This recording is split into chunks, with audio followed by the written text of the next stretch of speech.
मेरे सम्मानित पाठकों, कहते हैं इश्क जमाने की हर दीवार को पार कर जाता है। कुछ ऐसा ही मेरे साथ तब हुआ जब मैं नवाबों के शहर लखनऊ में अपने दोस्त इंदर के साथ रहा करता था। उसी दौरान फेसबुक पर मेरी एक लड़की से दोस्ती हुई थी। वह चटगांव बांग्लादेश की रहने वाली थी। एक बेहतरीन पेंटर, बेहतरीन ग्लास वर्क पेंटर। हम कभी मिले नहीं थे, लेकिन एक दूसरे से अजनबी भी नहीं थे। उससे मेरी शायरी भाती थी, मुझे उसकी पेंटिंग से लगाव था, और एक दूसरे के पैशन ने हमें आपस में जोड़ दिया था। यहाँ उसके नाम को गुप्त केवल इसलिए रखा गया है क्योंकि अलविदा कहते समय उसने मुझे सख्त हिदायत दी थी कि मेरा नाम सोशल मीडिया में मत लेना। खैर, उसने मुझे महीनों की अथक मेहनत के बाद तैयार की गई काठ वर्क की स्पेशल पेंटिंग भी भेजी थी। बदले में मैंने ढाका बांग्लादेश आने का वादा किया था। वो मेरे हाथों को अपने हाथों में लेकर उन्हें चूमना चाहती थी। बस एक दिन मैंने उसे फ़ोन किया, परंतु किसी ने फ़ोन उठाने की जहमत नहीं की। दिन ही नहीं, मैं रात को भी फ़ोन मिलाता रहा। दूसरे, यहाँ तक कि तीसरे दिन भी मैं उतना ही परेशान रहा। किसी अनहोनी की आशंका से मुझे घबराहट होने लगी, इतनी कि मैं ढाका जाने को लगभग तैयार हो गया था कि चौथे दिन उसने खुद फ़ोन कर अपनी आप बीती बताई। कहा कि वो अपने पिता के साथ सऊदी अरब आई है। बताने का समय नहीं मिला। कम से कम 3 या 4 महीने बाद ही लौटना हो सकेगा। तब तक बात भी बहुत कम होगी। मेरे लिए ये बहुत कष्टकारक था। मुझे गुस्सा आया। मैंने सिम नंबर नष्ट कर डाले, इनबॉक्स में बाय कहा और महीने भर के लिए फेसबुक से ऑफलाइन चला गया। परंतु जब लौटा तो इनबॉक्स सॉरी के मैसेज से भरे पड़े थे। 378 मैसेज, जिसे बिना पढ़े ही मैंने डिलीट कर डाले।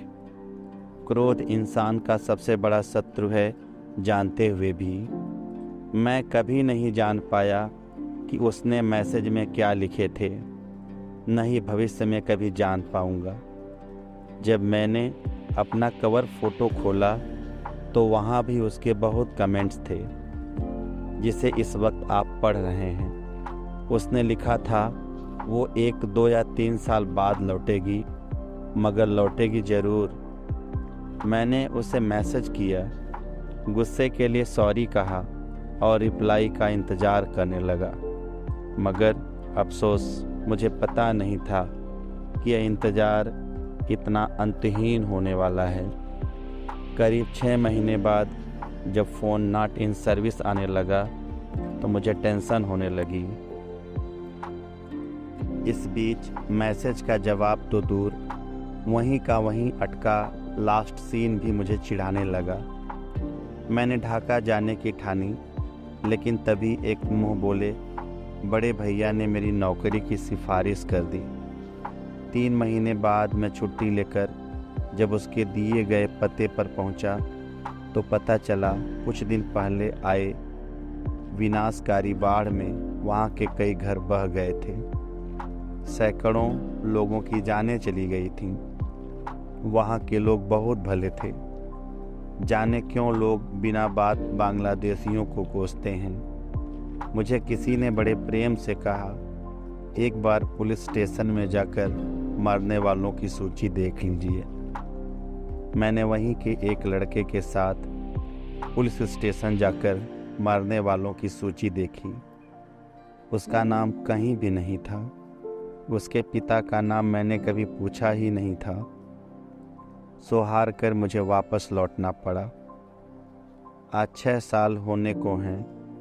न वो लौटी, न मैसेज सीन हुआ। अगर वो जीवित होती तो ज़रूर लौटती। कभी कभी सोचता हूँ बाढ़ उसे बहाकर तो नहीं ले गई।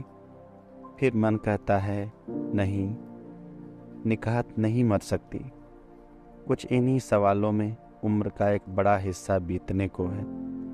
आज भी मैं उसे उतनी ही शिद्दत से याद करता हूँ।